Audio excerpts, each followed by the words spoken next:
16, du premier verset jusqu'au 3e verset. Est-ce que nous sommes là? Maman Lydie va lire pour nous. Genèse 16, du premier verset jusqu'au 3e verset, je lis au nom de Jésus. Amen. Sarai, femme d'Abraham, ne lui avait point donné d'enfant. Maman, on n'écoute pas là-bas, je crois au fond, ils n'écoutent pas. On va porter un micro.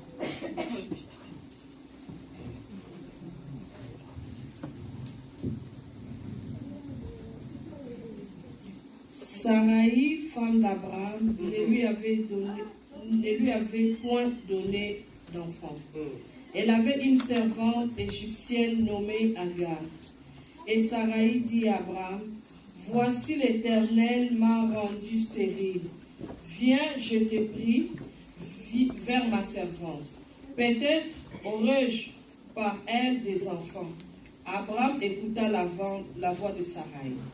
Alors Sarai, femme d'Abraham, prit Agar, l'Égyptienne, sa servante, et la donna pour femme à Abraham, son mari, après qu'Abraham eut habité 10 années avant le pays de Canaan. Amen. Amen.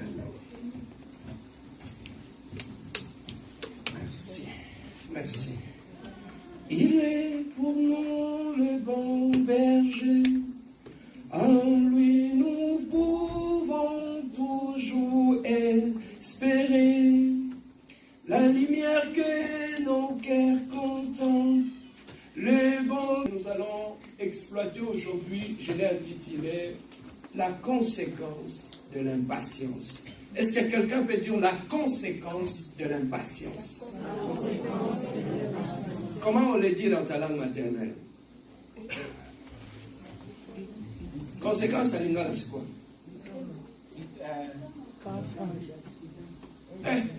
Pardon, on va continuer. Continuons, avançons seulement. Amen, hein?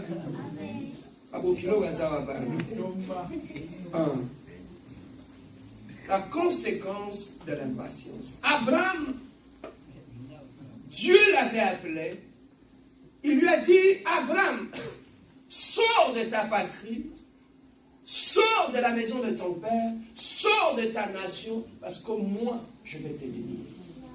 Je vais directement ouvrir une parenthèse pour nous dire que Dieu ne peut pas te bénir si tu ne sors pas de quelque chose. Si tu veux bien aimer que Dieu puisse changer des choses dans ta vie, la première condition, tu dois d'abord être prêt à perdre certaines choses dans ta vie. Si tu n'es pas prêt à perdre certaines choses dans ta vie, dans ton existence, il sera très difficile pour que Dieu puisse changer des choses dans ta vie. Beaucoup de gens vont à l'église, beaucoup de gens prient, beaucoup de gens gênent, mais dans leur cœur, ils ne sont pas prêts à lâcher prise. Il y a des choses dans ta vie sur lesquelles tu es encore accroché. Et ces choses sur lesquelles tu t'accroches empêchent Dieu de changer des choses dans ta vie. Amen. Hein?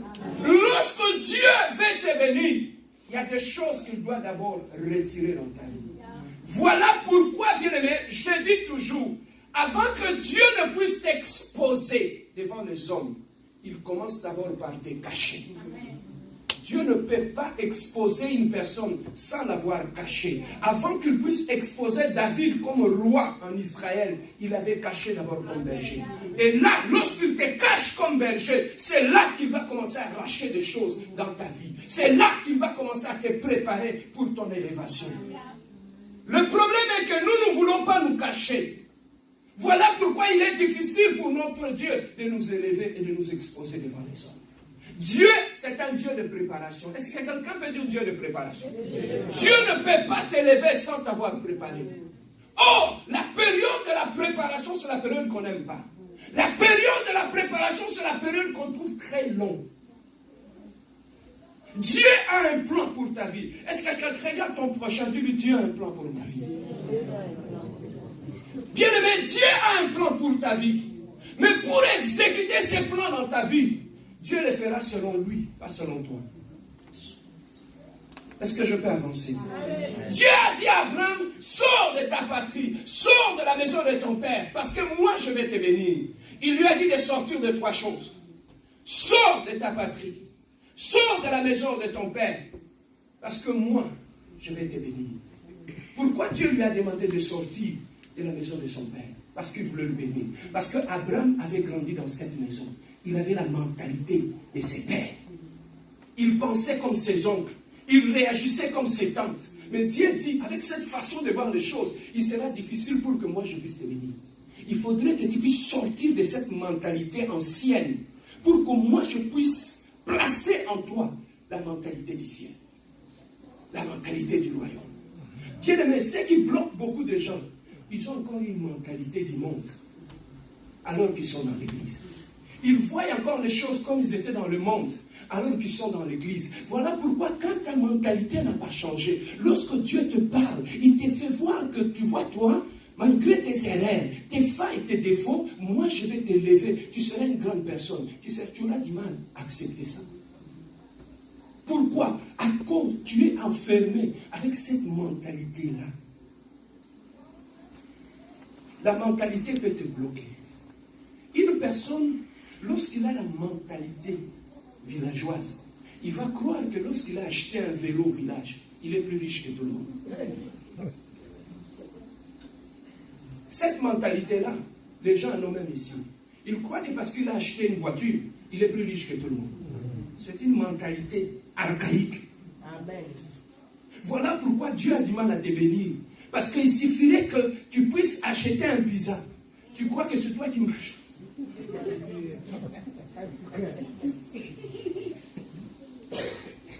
Là, tu t'assois au McDo parce que tu as acheté un Big Mac. Et là, tu commences à regarder les gens comme si. Amen, hein? Amen. Dieu a dit à Abraham, sors de ta patrie, parce que moi, je vais te bénir. Donc, les gens qui viennent de ton pays, ils ont une mentalité.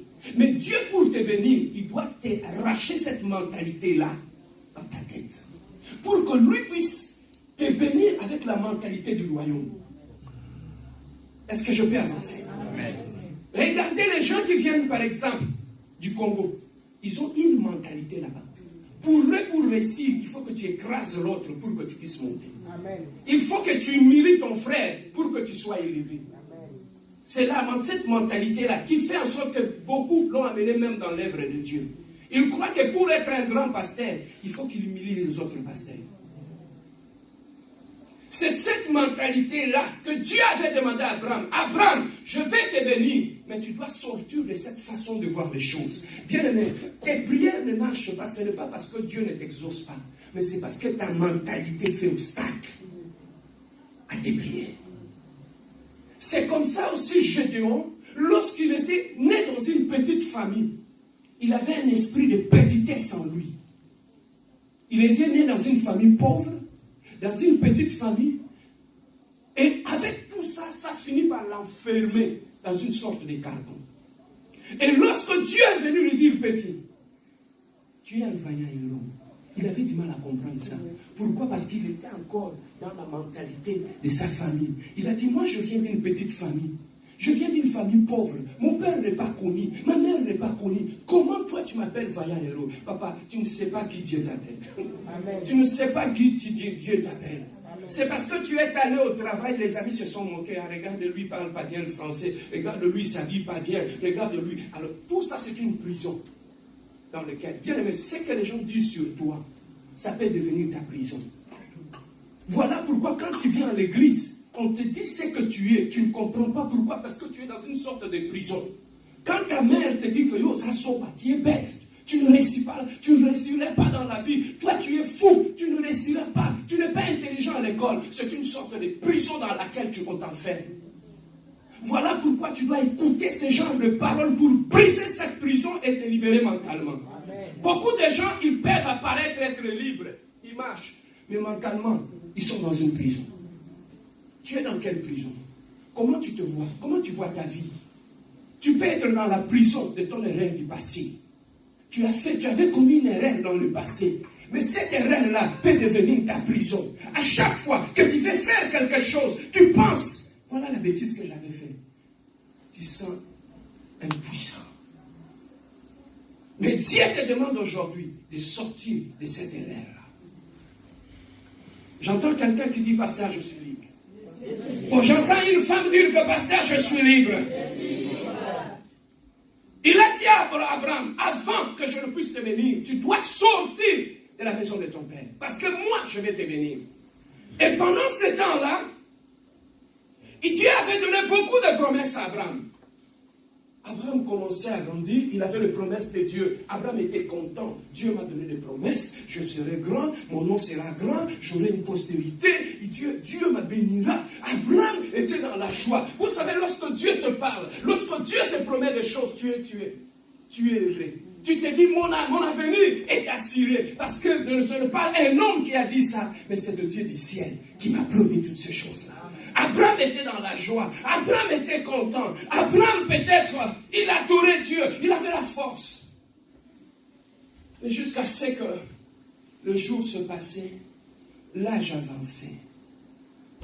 Jusqu'à ce que Sarah ait plus de 80 ans.